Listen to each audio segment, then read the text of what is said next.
Good afternoon sir and good afternoon ma'am and good afternoon everyone. My name is Mukul Moubia. मेरी माटी मेरा देश के अंतर्गत जो हमारा आज का टॉपिक है वो है पंच तत्व और प्राकृतिक। देखिए, पंच तत्व और प्राकृतिक को समझने से पहले सबसे पहले हमको प्राकृतिक को समझना पड़ेगा कि प्राकृतिक होता क्या चीज है।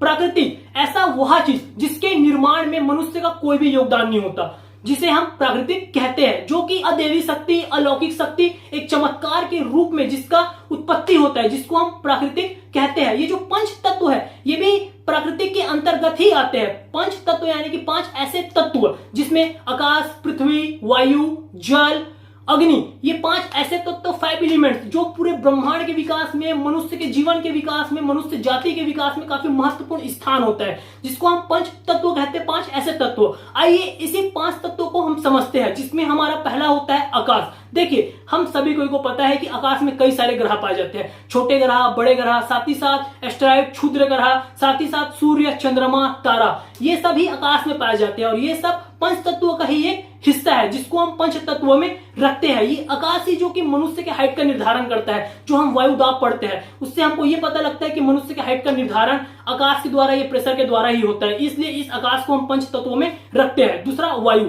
हम सभी को पता है कि वायु के रूप में हम ऑक्सीजन अंदर लेते हैं, यानी कि मनुष्य के शरीर के अंदर में जब तक वायु रहता है मनुष्य जीवित रहता है, लेकिन जैसे ही वायु के बाहर निकलने के बाद मनुष्य का मौत हो जाता है, मनुष्य अपना शरीर त्याग देता है। ये वायु का भी काफी महत्वपूर्ण योगदान है, काफी महत्वपूर्ण स्थान है हमारे जीवन में, इसलिए इस वायु को भी हम पंच तत्वों में रखते हैं। तीसरा, पृथ्वी। हम सभी को पता है कि सौर मंडल में कई सारे ग्रह पाए जाते हैं, लेकिन जिसमें से पृथ्वी एक ऐसा ग्रह है जो इसमें मनुष्य का जिंदगी, जीवन यापन करने के लिए एकमात्र ग्रह वो है पृथ्वी। ये पृथ्वी को इसी के लिए पंच तत्वों में रखा जाता है। ये पृथ्वी जो कि मनुष्य के रंग रूप का, मनुष्य के कलर का, काले गोरे रंग का निर्धारण पृथ्वी के द्वारा ही किया जाता है। ये वही पृथ्वी है जो हम जो खड़े हैं, हमारा जो वेट है उसको पृथ्वी अपने ऊपर रखा हुआ है, यानी कि पृथ्वी का कितना बड़ा महत्वपूर्ण स्थान है, इसलिए इस पृथ्वी को भी पंच तत्वों में रखा जाता है। हमारा जो चौथा है वो है अग्नि। देखिए, मनुष्य जो भी खाता है, पीता है, उसको पचाने के लिए अग्नि की आवश्यकता होती है। ये वही अग्नि है जो पाचन तंत्र के अंदर निर्माण होता है, इसलिए ये अग्नि का भी काफी महत्वपूर्ण स्थान है। ये अग्नि मनुष्य के शरीर को ऊर्जा देता है, बोलने में, चलने में, फिरने में, दौड़ने में भी अग्नि का काफी महत्वपूर्ण योगदान होता है, इसलिए इस अग्नि को भी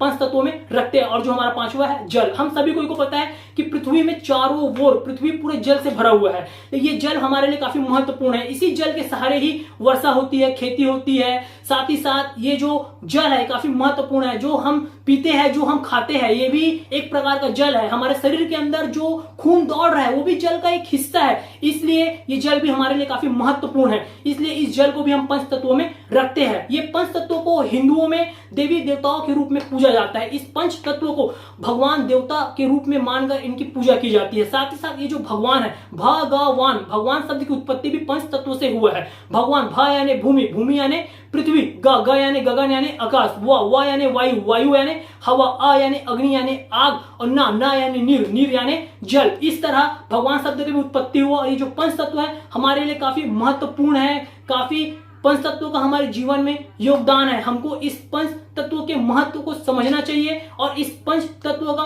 सम्मान करना चाहिए। ये होता है पंच तत्व। इसी के साथ मैं अपनी वाणी को विराम करता हूं। जय हिंद, जय भारत, जय छत्तीसगढ़, धन्यवाद।